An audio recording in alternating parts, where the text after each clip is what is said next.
Hello my dear friend, this is Shiva Rathore from Nishchal Pairy series. My dear bro, आप देख रहे हैं एनपी न्यूज़ निश्चल पैरी शिवा राठौर के साथ। बट माय डियर ब्रो, आज हम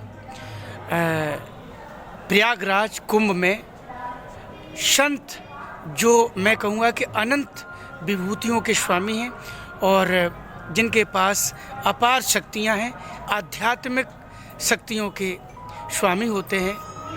और कहावत में ये कहा गया कि जात ने पूछे संत की, पूछ लीजिए ज्ञान, और मोल करे तलवार को तो पड़ी रहने में। भगवान, मैं आपसे पहले तो संक्षिप्त में परिचय लेना चाहूँगा कि मेरे व्यूअर्स आपका परिचय जाने। परिचय हमारा सीधा साधा है। जिस शिविर में आप बैठे हैं, ये अंतर्राष्ट्रीय सनातन धर्म संस्थान का कैंप है और हमको स्वामी विद्या चैतन्य कहते हैं। इस कैंप में हमारे परम श्रद्धेय खाटू धाम से संपूर्ण विश्व में खाटू के भजनों के द्वारा सब लोगों को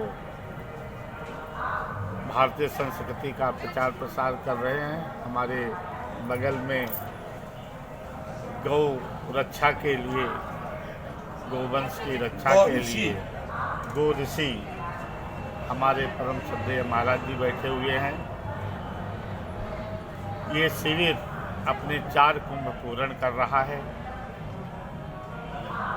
और जो आपने प्रश्न किया, इस कुंभ का क्यों इतना ज़्यादा महत्व है जी, जो 144 वर्षों के बाद ये संयोग आया है, इसके लिए पूर्णमासी 13 तारीख को थी। 14 से माघ मास यहाँ का प्रारंभ था और 14 को ही मकर संक्रांति हुई। तो शुरुआत जो है मकर संक्रांति से ही माघ के महीने की कुंभ की शुरुआत है। ये संयोग बराबर नहीं आता है, हर वर्ष नहीं पड़ता है। कभी संक्रांति पूष में आ जाती है, कभी माघ के कई दिन व्यतीत होने के बाद मकर संक्रांति आती है। इस वर्ष की मकर संक्रांति से माघ महीने की शुरुआत हुई है और शुरुआत से ही माघ मकर गत रवि जब हुई, तीर्थ पति आव सब कोई। तो पूर्णमासी से रात्रि में सारे देवता, तीर्थ, देव, दनुज, किन्नर, मानव सभी लोग आकर के यहाँ उपस्थित हो गए हैं और कलपवास के रूप में कुंभ का स्नान कर रहे हैं। क्या बात है। किन्नर, मुझे तो याद आ गया गुरुदेव, जो एक बार समुद्र मंथन हुआ था तो उसमें 14 रत्न निकले थे, और जो 2025 का जो समुद्र मंथन हुआ प्रयागराज में महाकुंभ में, उसमें भी कुछ रत्न निकले हैं और पूरे देश नहीं पूरी दुनिया में प्रसिद्धि मिली है उनको। ये रत्न ही हैं जो यहाँ आए हुए हैं, चाहे वो भक्त के रूप में रत्न हो, चाहे संतों के रूप में रत्न हो। यहाँ आने वाले आप सब रत्न हैं, क्योंकि भगवान की कृपा हुई है, तीर्थ राज प्रयाग की कृपा हुई है, जो आप सबको यहाँ बुला लिया और आप स्नान कर लिए। गुरु भगवान, ये किन्नर अखाड़ा कैसे बना, मेरी ये समझ में नहीं आई। किन्नर अखाड़े का जन्म कैसे हुआ? देखिए, किन्नर अखाड़ा को जूना अखाड़े ने बनाया जी। जूना अखाड़े ने किन्नर अखाड़े को बनाया और वो इस दृष्टि से बनाया कि देव, दनुज, किन्नर जो नाम आया है रामचरितमानस के अंदर, किन्नर भी यहाँ आते हैं। तो किन्नरों की भी एक टोली है, उनका एक समूह है। तो उस समूह को अपने में क्यों सम्मिलित कर दिया जाए, तो किन्नरों को क्यों हम अलग रखें? तो उनको अपने में समाहित कर लिया है। ये संतों का हृदय विशाल होता है, इसमें सब समाहित हो जाते हैं। तो देव, दनुज, किन्नर, नरसेणी, सादर मज्जहि सकल त्रिवेणी। इसलिए ये किन्नर अखाड़ा बना दिया गया। लेकिन ममता कुलकर्णी को महामंडलेश्वर बनाने पे इतना बड़ा विवाद खड़ा हुआ और पूरे देश में मैं ये कहूँगा कि प्रिंट में, इलेक्ट्रॉनिक में भूचाल आ गया और ये कहा गया कि उनके पास पात्रता नहीं थी और वो बहुत सारे सवाल उठे उनके ऊपर।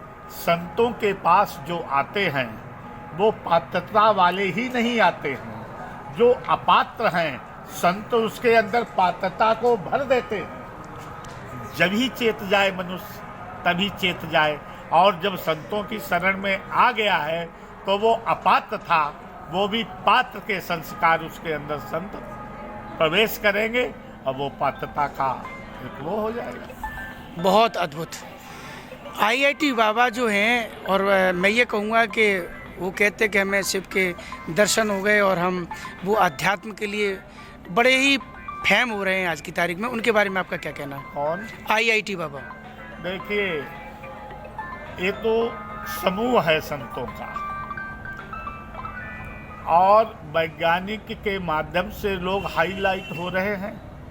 आज आप लोग बड़े बड़े पंडालों में जा रहे हैं, बड़े बड़े महात्माओं के यहाँ जा रहे हैं, जहाँ जहाँ बड़े बड़े पोस्टर लगे हैं, लेकिन जो अदृश्य रूप में या दृश्य रूप में जो हकीकत में साधना करने वाले संत महात्मा हैं, वहाँ तक आप पहुँच ही नहीं रहे। कोई धूना रमाए हुए है, कोई भगवान की भक्ति में लीन है?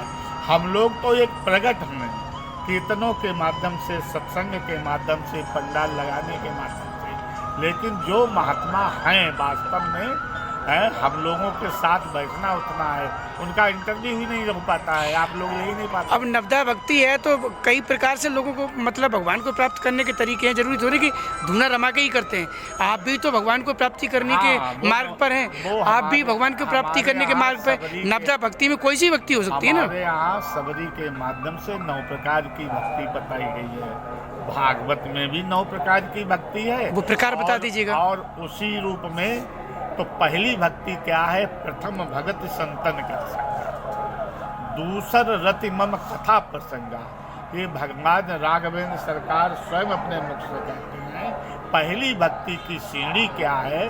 जो सीढ़ी 9 प्रकार की सीढ़ियाँ हैं, डंडे हैं, उसमें पहली भक्ति संतों का साथ करो। तब दूसरी रति मम कथा प्रसंगा, दूसरी भक्ति कथा के रूप में आते हैं, सत्संग के रूप में आते हैं।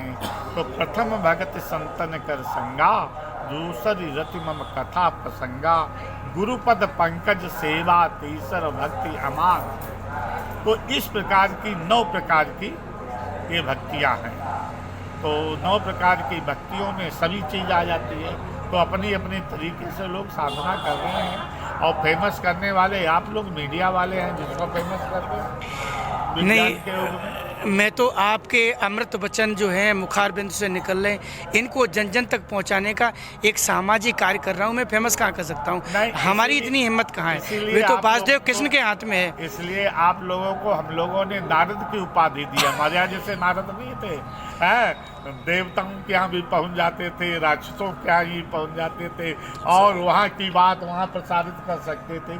आप लोग चलते फिरते देव ऋषि नारद के रूप में है और प्रचार प्रसार कर रहे हैं, अच्छी बात है। मैं माफ़ी चाहूँगा, परम श्रद्धेय जी आपके चरणों में शिवा राठौर साष्टांग प्रणाम करता है, और आपके अमृत वचनों को मैं प्रयास करूँगा कि ये जन जन तक पहुँचे। लेकिन मैं समझ रहा था कि नवदा भक्ति में 2-3 बताई आपने, और बता देते तो हमारे जो व्यूअर्स हैं वो उनको भी मैं समझता हूँ कि उनकी इंद्रियाँ भी तृप्त होती। गुरुपद पंकज सेवा, तीसरी भक्ति अमान, चौथी भगति मम गुण गर करई। जो गुणानुवाद गाते हैं, सत्संग करते हैं, भगवान का कीर्तन करते हैं। षष्टम सबमोई मैं जग देखे। ये 6 प्रकार की भक्ति हो गई। ऐसे ही सप्तम सबमोई मैं जग देखे। अष्टम यथा लाभ संतोषा। जो मिल जाए उसमें संतोष कर ले, उसमें अपनी तृष्णा न बढ़ाए। तो गोस्वामी जी ने कहा, नवमहु जिनके एकौ होई, नारी पुरुष सचराचर सोई। ये 9 प्रकार की जो भक्तियाँ बताई गई हैं, इसमें एक भी भक्ति अगर किसी के अंदर विद्यमान है, वो भगवान का भक्त है। बहुत बहुत धन्यवाद, आपने बेशकीमती समय दिया इसके लिए।